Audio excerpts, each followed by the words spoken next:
Originally, my father and his partner, Mario Ilian, worked at Cosworth.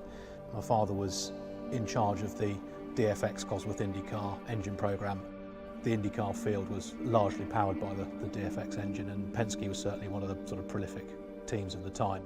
My father and Mario approached Keith Duckworth about producing an updated version of the DFX because they felt there were several points that they could improve on, and Keith wasn't very keen for commercial reasons, which was understandable. So my father and Mario approached Roger Penske and asked him whether he would be interested in funding the development of a new IndyCar engine, which he agreed to, and Ilmor was started from there. 1994 was the only season that Ilmor ever ran an engine under their own name. So for me, if there was ever an IndyCar to own, or a car to own, I guess this would really be it.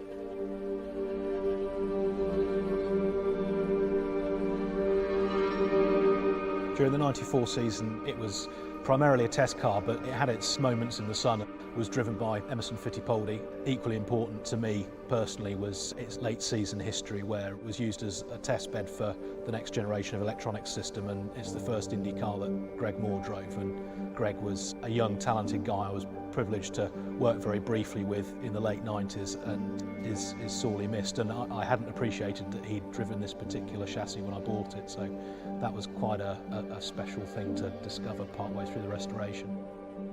After the 94 season, it was sold to the Bettenhausen team and driven by Stefan Johansson. In 95, when we received it, there was a significant amount of damage to some of the bodywork that was a bit perplexing, and it subsequently transpired that Gary Bettenhausen had driven it in the somewhat ill-fated US 500 of 1996 and hit the wall, which as soon as we found that footage explained a lot of the damage, but largely it was an empty shell. There was a gearbox but no engine, no coolers, no wiring, no electronics of any sort. We were quite lucky in that I found two stashes of PC-23 spares around the world. One, the coolers, etc., came from Australia and were left there after either the 94 or 95 Surfers Paradise race. Items like the wishbones we had to replace. They'd been chromed, which can lead to weld failures if you use them, but luckily A.D. Matthews, who would have produced them originally in period, was kind enough to put himself through the agony of making another set for us. Likewise, we had to have the front and rear wings replicated, but as many parts as possible are original parts. Probably the biggest challenge was the carbon work, which was in really poor shape, and a lot of it had to be reskinned. The floor, for example, is 0.2 of a millimetre thicker than it would have been in period, which is meaningless, but suddenly it looks reasonable. We spent probably more time sorting out the original carbon work than we would have done had we just replaced it, but to me it's really important to keep as many of the original bits as you possibly can. The PC-23 was extremely drivable, particularly tractable off corners. Nigel Mansell became convinced that Penske were running traction control, which they absolutely were not, but there were several things that contributed to its performance off corner exit. One of them was the monobump suspension system, which is essentially a third spring system, so the two conventional springs at the rear and the two conventional springs at the front compress as the car accelerates, but there's a third spring that stops the car hitting the ground and allows you to run slightly lower ride height, which is good aerodynamically.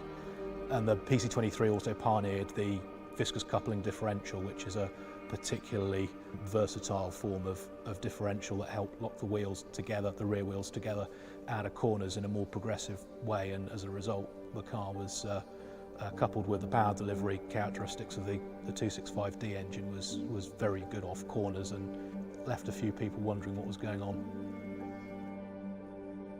Unfortunately, Indy cars are technologically regarded as a poor relation to Formula One, which is really quite untrue. They are slightly heavier, which is largely down to the rules and the fact they're built to take the huge impacts sustained when you crash at Indianapolis. So the suspension, for example, is steel rather than carbon, which Formula One was looking at, but I don't believe had appeared by 1994. They're V8s, they burn methanol, single turbocharger, hugely powerful compared to a Formula One car. So a Formula One car of period would have been over 700 horsepower. These are well over 800. So they accelerate at around the same rate. Being slightly heavier, they don't stop as quickly, but they make a huge amount of downforce, most of which is generated under the car rather than by wings. So overtaking was a lot easier because the air's conditioned as it goes under the car, and they're less pitch sensitive, where Formula One cars are designed to run at essentially two types of track, street circuits and natural road courses. Indy cars have four distinct disciplines. The G is extreme in these cars. On the ovals they were pulling up to 5G laterally, which is just astonishing. Places like Texas, there were problems with drivers pretty much blacking out